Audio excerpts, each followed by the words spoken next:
Imagine waking up every single morning not knowing if your village will still be standing by nightfall. That was Japan, 500 years ago. We're talking about the Sengoku period, which translates quite literally to the Age of Warring States. Roughly spanning from the mid-1400s to the early 1600s, this was one of the most turbulent, violent, and paradoxically fascinating chapters in all of Japanese history. Warlords clashed. Alliances were formed and shattered in the span of a single season.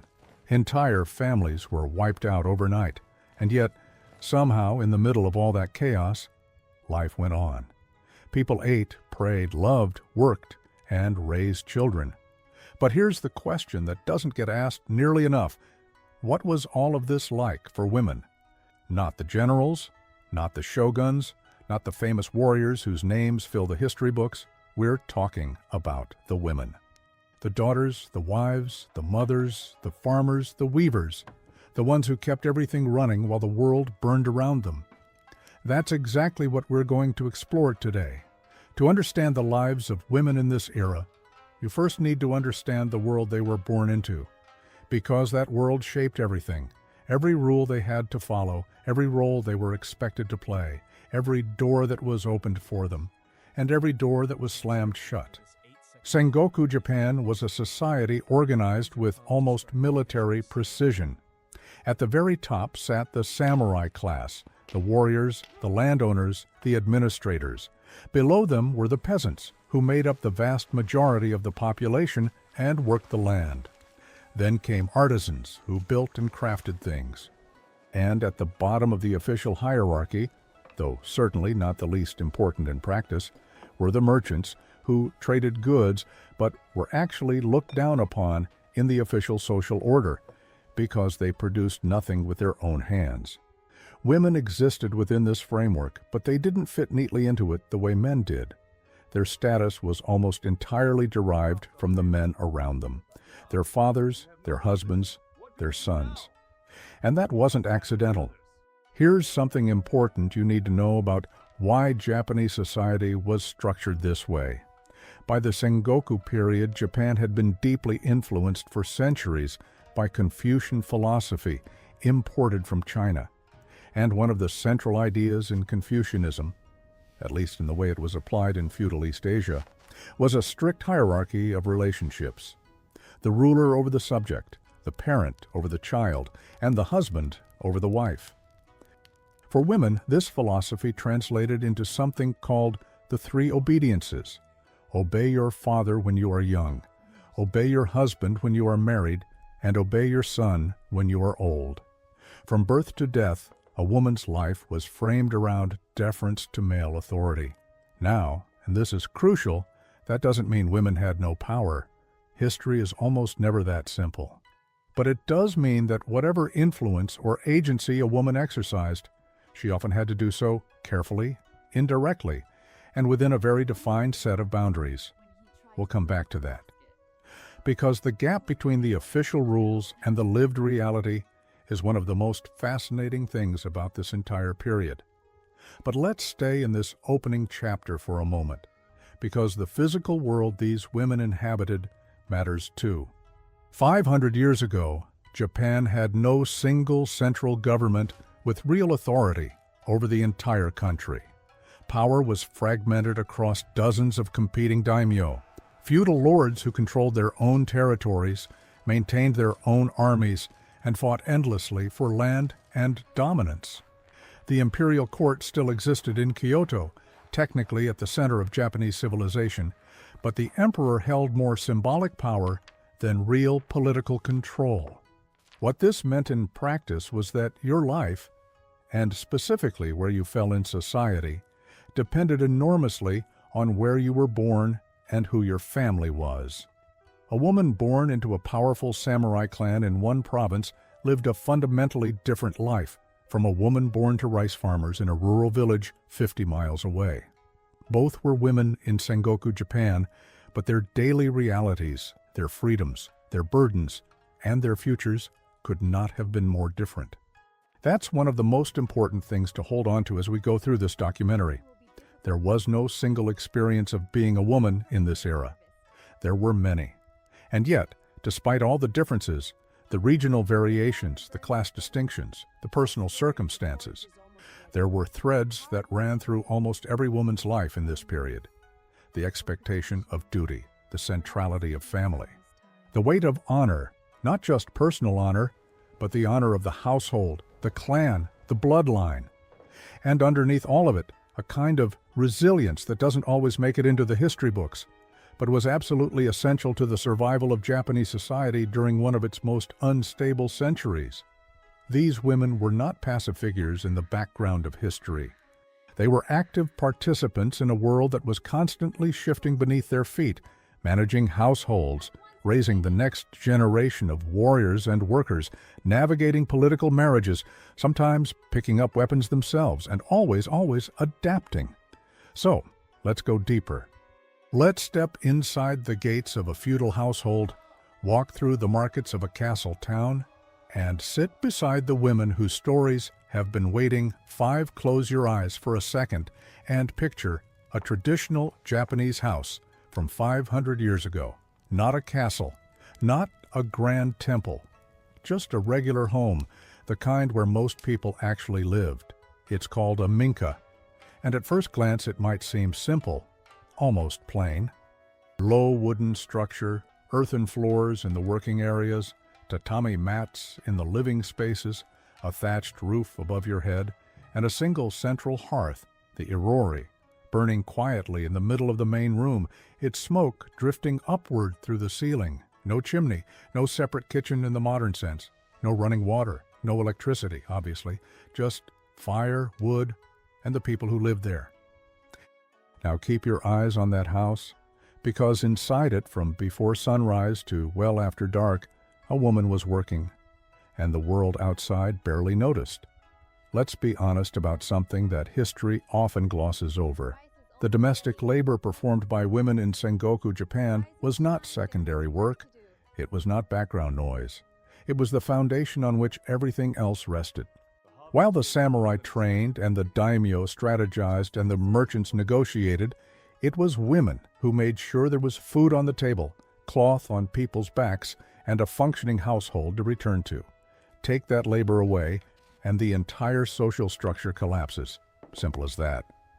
So, what did a typical day actually look like? It started before the sun came up. The first task of the morning, every morning without exception, was preparing rice. Rice was not just a food in feudal Japan. It was currency, status, sustenance, and survival, all rolled into one grain. The entire economy of the period was measured in rice. Samurai were paid in rice. Taxes were collected in rice. The power of a lord was calculated by how much rice his land could produce, and it was women who prepared it. That meant washing the rice, cooking it over the irori, and timing everything so that the household could eat before the day's work began. Alongside the rice came miso soup, made from fermented soybean paste, another product that required careful, ongoing preparation. And whatever seasonal vegetables, pickled foods, or dried fish were available. Meals were modest by modern standards, but they required real skill and consistent effort to produce day after day. For peasant women, this was just the beginning. After the morning meal, the real labor began, and for women in rural households, that meant going outside. This might surprise people who imagine feudal Japanese women as confined to the indoors, kneeling gracefully in silk robes. That image belongs almost exclusively to the upper classes.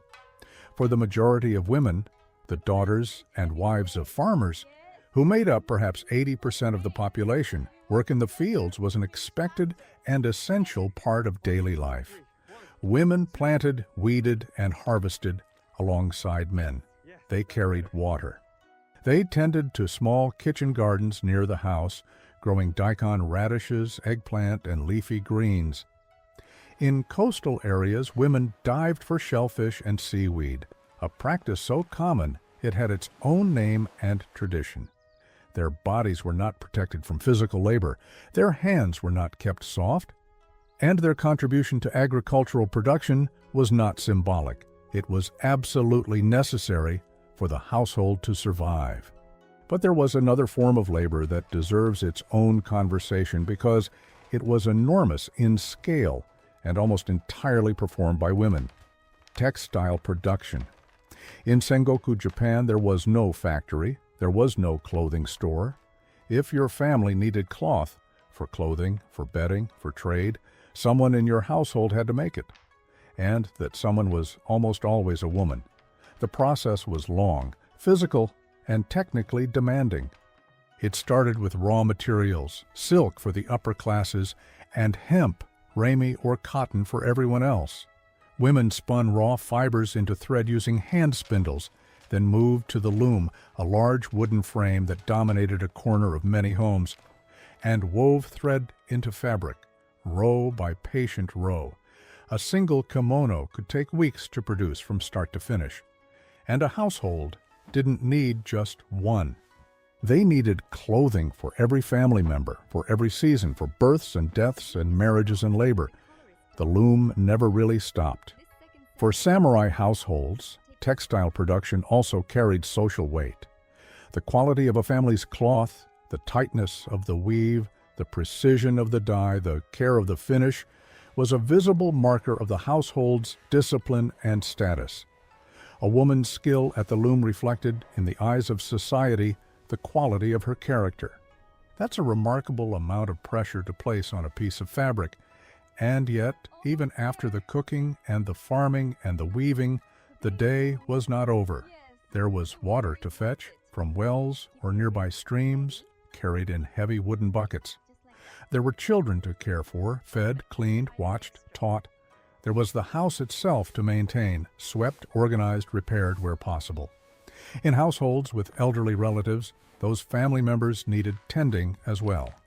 There were also the quiet, ongoing tasks that rarely get mentioned, but consumed enormous amounts of time: mending torn clothing, preserving seasonal vegetables through pickling and drying, managing the household's stores of food and supplies, and making countless small decisions every day about resources that were always limited and always precious. For women in samurai households, there was an additional layer: managing the affairs of the entire estate when the husband was away at war, which during the Sengoku period was often.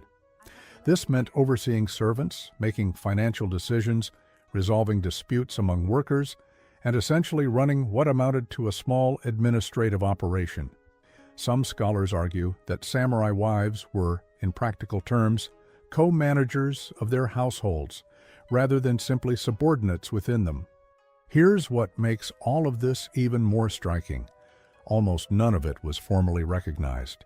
There were no titles for domestic competence, no official record celebrating the woman who kept her household fed through a bad harvest, or the one who managed the family estate for 3 years while her husband fought in a distant province.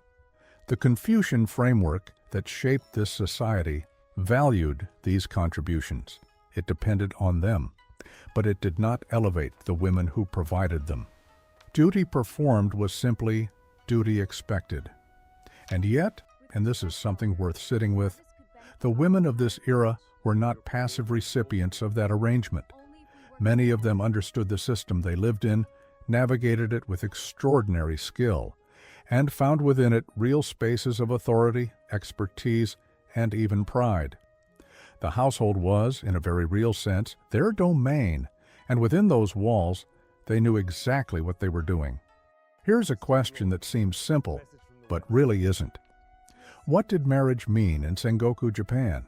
In the modern world, most of us think of marriage as a personal decision. Two people meet, develop feelings, make a choice. Even when families are involved, even when traditions shape the ceremony, the fundamental logic is emotional. You marry someone because you want to build a life with them. In feudal Japan 500 years ago, that logic was almost entirely reversed. Marriage was not primarily about two people. It was about two families, two bloodlines, two political interests negotiating terms and finding common ground.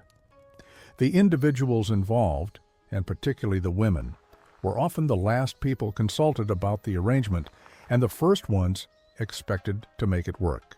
Welcome to one of the most complex and revealing aspects of women's lives in this era. Let's start with the samurai class, because that's where the political stakes were highest and the records are most detailed. Among warrior families during the Sengoku period, marriage was a diplomatic instrument. Warlords used their daughters, sisters, and nieces the same way they used soldiers and silver as strategic resources deployed to secure alliances, neutralize enemies, and consolidate power. A well-placed marriage could end a conflict that might otherwise have cost thousands of lives. A poorly managed one could ignite a war. The daughters of powerful daimyo were especially valuable in this sense, and especially vulnerable. They could be betrothed as young children, sometimes before they were old enough to understand what was happening. They were raised with the explicit knowledge that someday they would be sent to live among strangers in a household that was not their own, in service of an alliance their family had negotiated without them. And they were expected to do this without complaint. The actual process of marriage in this period followed a fairly consistent pattern, at least among higher classes. Negotiations happened between the heads of both families, almost always men, sometimes assisted by intermediaries. Once an agreement was reached, the woman would be formally sent to her husband's household in a ceremony that was as much about public declaration of alliance as it was about union between individuals. She would bring with her a dowry, goods, sometimes land, sometimes a sum of wealth, that both symbolized her family's status and helped establish her position in her new home. From the moment she crossed the threshold of her husband's house, the woman's primary loyalty was expected to shift. She now belonged, in the most literal social sense, to her husband's family. She would address his parents with the deference owed to her own. She would adopt the customs of his household. She would work within his family's structure under the authority of her mother-in-law, a relationship that was, in many cases, the most important and most fraught of her entire adult life. Because here's something that often gets overlooked. In many households, it wasn't the husband who held day-to-day power over a new wife's experience. It was the mother-in-law. The mother-in-law dynamic in feudal Japan deserves serious attention. An older woman who had survived her own difficult entry into a new household, raised children, managed a home, and outlived or outmaneuvered competitors for domestic authority. She was not someone to underestimate. In many households, she was the one who assigned tasks, set standards, evaluated performance, and ultimately decided whether the new wife was acceptable or not. For a young woman arriving in a strange household, often far from her own family, this dynamic could be suffocating. She had to prove herself, constantly, quietly, without the support network of her birth family around her. Her cooking had to meet expectations. Her weaving had to be precise. Her behavior had to be beyond reproach. Her body had to produce children, ideally sons, within a reasonable amount of time. Failure on any of these fronts had real consequences. Which brings us to something that's uncomfortable but important. What happened when marriages failed? Divorce existed in Sengoku Japan. It was not shameful in the way it became in some later periods, but the terms of divorce were almost entirely controlled by men. A husband could dissolve a marriage by issuing what was known as a mikudari-han, a letter of 3.5 lines. This was essentially a written notice of divorce that the husband could send to his wife, effectively releasing her from the marriage. The reasons could range from genuine incompatibility to simple political inconvenience. If an alliance shifted, a wife from the old ally's family might suddenly become a liability. What could a woman do in response? Very little, legally speaking. She could return to her birth family if they would take her back.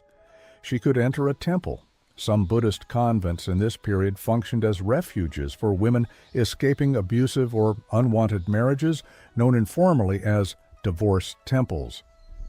But she could not, in most circumstances, initiate a divorce herself with the same ease or social acceptability. The asymmetry was stark, and it was intentional. And yet, here is where the story gets genuinely complicated. Not all marriages in this period were arrangements of pure, cold calculation. Among peasant and artisan families, where there were fewer political stakes and more daily proximity between young people, there was considerably more room for personal feeling to enter the picture. Couples in rural communities sometimes knew each other before marriage. Families sometimes took the preferences of their children, especially their sons, but occasionally their daughters, into some consideration. The gap between the official ideology and the lived experience was real and significant. Even among samurai families, there are historical accounts of genuine affection developing between spouses. Letters expressing care and concern, records of husbands making unusual accommodations for their wives' well-being, evidence of women wielding quiet but real influence over their husbands' decisions. The Confucian framework demanded obedience. But human beings have always been more complicated than the rules written about them. There's one more dimension of marriage in this period that we can't ignore: what it meant for a woman to become a mother. Producing children, and specifically sons, was considered a woman's most essential contribution to her husband's family. Sons carried the family name, inherited property, continued the lineage, and in samurai households, eventually fought to protect or extend the clan's power. A woman who bore healthy sons had fulfilled her primary social function and, in many cases, secured her position in the household in a way that nothing else quite could. But motherhood in this era was also dangerous. Childbirth without modern medicine, in conditions that were often unsanitary by any contemporary standard, carried genuine risk. Many women died in childbirth. Many children died in infancy. Grief was a constant companion in the domestic world of Sengoku Japan, woven into the fabric of ordinary life alongside the cooking and the weaving and the seasonal rhythms of the agricultural year. Women mourned, they prayed. They lit incense at small household shrines and asked the gods and the ancestors to protect the people they loved. And then they got up the next morning and started again, the rigid social hierarchy, the endless domestic labor. The marriages arranged like military treaties, the obedience expected at every stage of life, to the father, to the husband, to the son. The system was real, it was powerful, and it shaped millions of lives across more than a century of almost uninterrupted conflict. But here's what history does when you look at it long enough and honestly enough: it gets complicated. Because the same period that produced those suffocating structures also produced women who trained with weapons, women who managed entire provinces, women who negotiated peace treaties, led household armies, composed poetry, ran businesses, and in some cases defied the very system they were born into, not loudly, not always visibly, but persistently and with remarkable effect. This final chapter is about all of that. The parts of the story that don't fit neatly into either the image of the submissive, graceful Japanese woman or the romanticized warrior goddess. The truth, as it usually is, lives somewhere far more interesting than either extreme. Let's start with the fighters. Because yes, some women in feudal Japan were trained to fight. They were called onna-bugeisha, women of martial skill. And before you picture an army of female samurai charging across a battlefield, let's be precise about what this actually meant, because the reality is both more specific and more fascinating than the legend. The martial training that some women of the samurai class received was not designed to turn them into frontline soldiers. It was designed for one primary purpose: the defense of the home. During the Sengoku period, when a lord and his men marched off to war, they left behind a castle or estate that still needed to be protected. Enemies could strike at any time. Rival clans could send raiding parties specifically targeting undefended households to weaken an opponent's base. In that context, having women who could defend the compound, who could organize the remaining staff, hold a perimeter, and fight if necessary, was not a romantic notion. It was a practical military calculation. The weapon most commonly associated with onna-bugeisha was the naginata, a long pole with a curved blade at the end, similar in some ways to a European halberd. It was considered particularly well-suited for women because its reach allowed a smaller fighter to keep opponents at distance and use momentum rather than pure physical strength. Training with the naginata became so associated with female samurai culture that centuries later, even after the era of actual combat had passed, it remained a discipline taught to women of good family as a mark of refinement and preparedness. But the onna-bugeisha were more than just defenders of gates. Historical records, and there aren't as many as we'd like because women's military contributions were systematically underrecorded, document cases of women participating in actual battles. One of the most famous is Tomoe Gozen, a warrior said to have served under the warlord Minamoto no Yoshinaka in the late 12th century, just before the Sengoku period proper. Described in the Tale of the Heike as exceptionally beautiful and exceptionally deadly, she was said to be worth 1,000 warriors and fought in some of the most brutal engagements of her era. Whether every detail of her story is historically verifiable is a matter of scholarly debate. But the fact that she was recorded at all, that the chroniclers of her time found her presence on the battlefield noteworthy enough to document, tells us something important. She was not a fantasy. She was a reflection of a reality that existed, even if it was never the norm. Later in the Sengoku period itself, we have records of women like Mayurine, a woman who reportedly defended Toro Castle, against an enemy assault after its male defenders had fallen, and Naito Takahime, a woman of the samurai class who became a Christian convert, navigated extraordinarily complex political terrain and demonstrated a kind of strategic intelligence that operated far beyond the domestic sphere. These women were exceptional, but their existence proves that the boundaries of what women could be and do in this period were never as absolute as the official rules suggested. Now let's talk about something that often gets overlooked in discussions of women and power in feudal Japan: the authority of widows. In a society defined by constant warfare, widowhood was extremely common, and widowhood, paradoxically, sometimes opened doors that marriage had kept closed. A widow, particularly one from a samurai family with children to protect and an estate to manage, could find herself in a position of genuine authority that she had never held before. With no husband to defer to, she became the functional head of the household. She made decisions about land, about alliances, about the education of her children, about whom her daughters would marry. She negotiated with neighboring lords. She managed finances.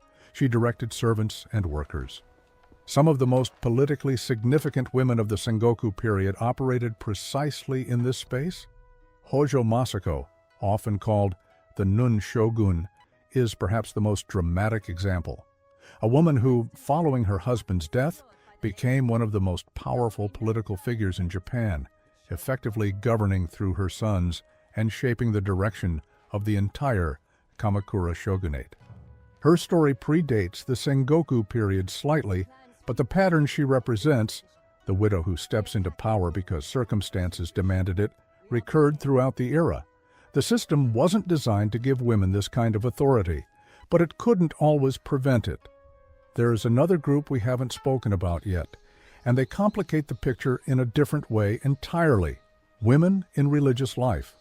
Buddhism and Shintoism were both deeply woven into the fabric of daily existence in Sengoku Japan, and both offered women something that secular society rarely did: an identity that was not entirely defined by their relationship to a man. Buddhist convents, in particular, were spaces where women could live outside the structures of marriage and household service. Some women entered religious life voluntarily, drawn by genuine faith or by a desire for the kind of intellectual and spiritual engagement that was not easily available elsewhere.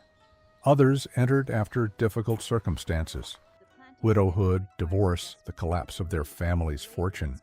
Inside convents, women studied texts, practiced calligraphy, engaged in philosophical discussion, and exercised administrative authority over their own communities. Some convents became centers of genuine cultural production, preserving manuscripts, supporting the arts, maintaining traditions of poetry and music that might otherwise have been lost in the chaos of the period. And as mentioned in the previous chapter, certain temples functioned as sanctuaries for women escaping unbearable marriages, places where a woman could, in effect, reclaim a degree of autonomy over her own life. The existence of these places tells us that people at the time understood, even if they rarely said it openly, that the system sometimes produced situations that were simply unjust. So where does all of this leave us? What is the honest, complete picture of women's lives in Sengoku, Japan, 500 years ago, in the middle of one of the most violent and transformative periods in the country's history? Here is what we can say with confidence. The majority of women lived within a system that placed enormous constraints on their freedom, their choices, and their public recognition. Confucian ideology demanded obedience. Social structures rewarded compliance. The law, such as it was, consistently favored men in matters of marriage, property, and public life. And within that system, women worked with a ferocity and consistency that built and sustained Japanese civilization through a century of war.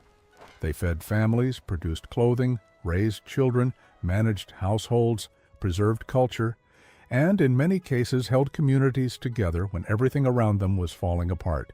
Some of them fought, some of them governed. Some of them found in religion or widowhood or sheer force of personality the space to be something more than what the rules said they were allowed to be. None of them were simply passive, not the farmer rising before dawn to cook rice over an open fire, not the samurai wife learning the naginata in the courtyard of her father's estate, not the young woman being sent to a stranger's household in the name of political alliance, carrying with her the quiet, steely knowledge that she would have to make the best of whatever awaited her. They were real, they were complicated, and for too long their stories have lived only in the margins of a history that preferred to talk about the men with the swords. It's time that changed. Thank you for watching. If this documentary made you see history differently, if it made you think about the people who were always there but rarely centered, then it did exactly what it was supposed to do. The past is never just one story. It never was.